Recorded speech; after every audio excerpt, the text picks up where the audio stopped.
Welcome, ladies, gentlemen, and amnesiac mermaids. I am Speedyard, and this is Shotgun Butterfly. Star Fox, I want you to take out the enemy bioweapon. Yes, sir. Deploy the Blue Marine. It's kind of strange how they apparently call the entire planet an ocean. Isn't it just a water planet? Wouldn't you just call it a water planet and not, call the whole thing an ocean? I always thought this was pretty cool, though. Up to now, you've been flying across planets, flying through space, firing your lasers and all that good stuff, and all of a sudden, you're going to water. This is a great shot, though. The fish is swimming up underneath the great fox, and all of a sudden, the submarine is launched, and you begin. The first thing I noticed, though, besides the fact that it's so dark, is the music. Aquas always had this haunting melody playing in the background, and it made you wonder what was going on here. What happened? What was the story behind this world? For that matter, why is Andross installing a bioweapon in a planet entirely made of water? What purpose does it serve? I guess it could just be one of those things to show just how very evil he is. That, this bad guys cause random pollution. Captain Planet taught us that. Either someone lives here that we never encounter, or Aquas plays some sort of important role in the economy or military of Corneria. And yes, I know, the simple answer is just that they needed a cool level, and, submarines underwater, killing things, pretty cool. But it's fun to overthink stuff. Shoot a torpedo to help you see. Looks like the pollution has started. Real close call there. But going back to the music, look at what we've heard thus far. In Corneria, there was a sort of a military march feel to the music. A call to arms, you might say. In Sector Y, by contrast, the music was a little more tense and suspenseful. It really suited the atmosphere of the level. Everything was really dark. There were the ruins of spaceships all around you. And of course now we're beyond dark. We can barely see anything at all. But the music really suits that. Like I said before, it's haunting. It communicates a sense of mystery. Especially right here when you encounter these ruins for the first time. They make you wonder, who put these here? Why are these here? Who left them? What happened that there are ruins at the bottom of this ocean planet? But I digress. The music, the ruins, what little life you encounter other than the enemies, it helps create this sense that something has been violated, invaded. And that's really great because it makes you want to defend it. It makes you angry to see this world polluted by Andross. You want to fight him and defeat him and drive him out. And that's what I love about this game and all the games I've played like it. It makes you want to fight for this little world. You aren't playing just to beat the game, get the highest score, or find all the hidden doodads. You're playing because you care about what happens. You want to see the story through and make sure the world is saved.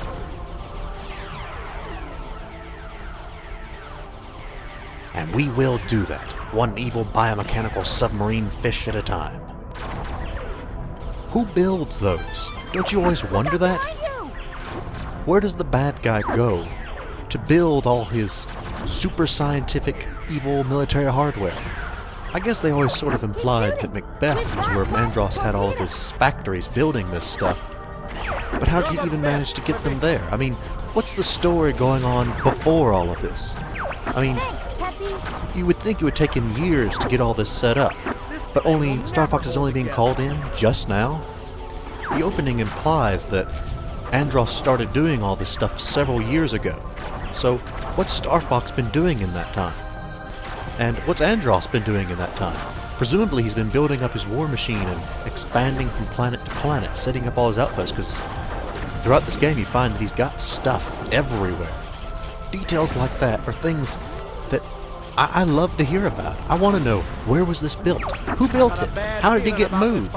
Who's in charge of all this stuff?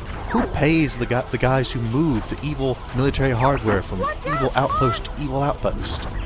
Who hands out the evil paychecks? Does Andross's minions go home to evil families and evil babies? Either Lilat's just got an exorbitant population of criminals and political dissidents and people like that, or they've got some serious political and social problems for people to be so willing to join up with the evil mad scientist. But I guess that's just overthinking it again, isn't it? And here we are. Why the bioweapon is a giant clam, I do not know. Why do video game bad guys do this?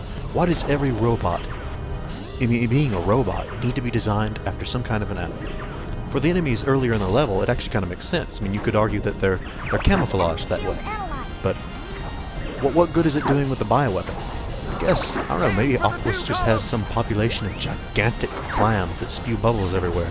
So, building a bioweapon in the shape of a giant clam that spews bubbles everywhere is a great way to hide one. Those things coming out of the top of it, those things used to kind of scare me. I mean, look at them, they're freaky. What do? What are they for? Something sinister and evil, no doubt, and opposed to all that's good and right. But suppose you were an evil scientist bent upon galactic domination, or at least solar domination, and if you wanted to design a bioweapon to pollute the waters of a water planet. Well, you'd need to design a good defense system for something like that. Isn't the first thing that would come to your mind bubbles?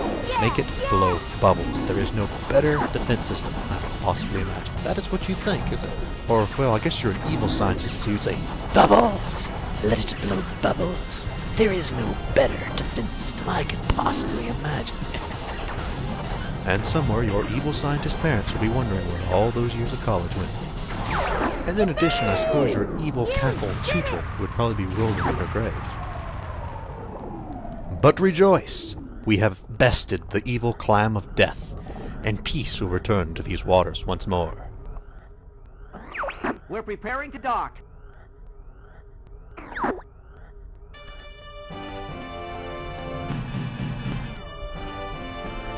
I always loved the way each level ended this way, with this camaraderie, with this banter between all the different team members. That's not insulting at all, Peppy. Thanks a lot, Peppy.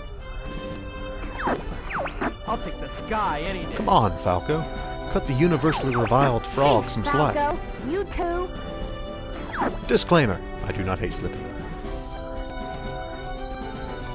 Alright, we've made it through another mission. Everyone has survived, and Andross has been taken down.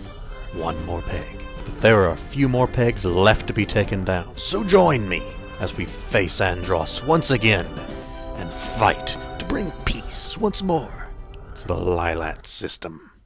Next, Zonus, improbable romance, and toxic pirates. See you there.